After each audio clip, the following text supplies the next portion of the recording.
the approval of the Charter of the United Nations.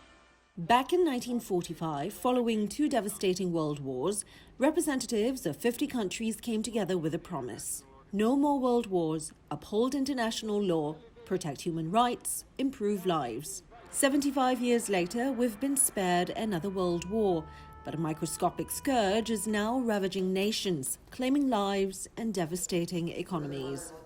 On United Nations Day, I reinforce my appeal for a global ceasefire so we can devote all our energies to fighting COVID-19. And let us act together now to defeat the pandemic, to prevent climate catastrophe, uphold the equality of women and men, and pave the way for a safer, healthier, more just and sustainable world. It's a lot to handle, but the UN is the only world body with the reach, the resources and the scope provided for by the UN Charter. That charter defines the core principles of the UN and paved the way for a multilateral approach to international emergencies, conflict resolution, peacekeeping, development and humanitarian aid. You know, I think the concepts, the ideals that are found in this little blue book lays the basis for the multilateral system that we have today. Obviously, in 1945, you know, the UN was created more of as a talk shop, as an organization that was norm setting. But, you know, peacekeeping is not mentioned anywhere in the UN Charter. It was invented.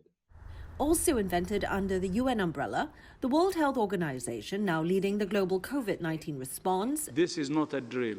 The United Nations Children's Fund, UNICEF, stockpiling syringes for distribution when COVID vaccines become available. The World Food Programme, combating hunger where pandemic restrictions have disrupted food supply chains. And the UN agencies that help refugees and protect human rights further threatened by the global health crisis. The number of specialized UN agencies has multiplied over the past 7.5 decades, well positioning the UN to deploy into the field in times of crisis. But the number of member nations has also greatly increased, from 50 countries in 1945 to 193 nations today, and that has often made consensus difficult to reach.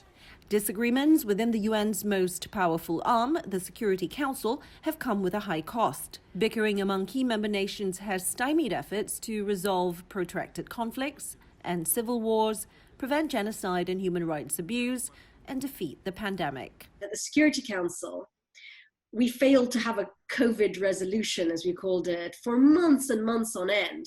And so you do stop and you think, you know, if at this huge moment where the entire world is embroiled in this, you know, potentially catastrophic virus, the Security Council can't agree on a statement and pass it. You know, you really have to think about, you know, what this body, you know, whether this body has become so politicized that it's useless on the big issues.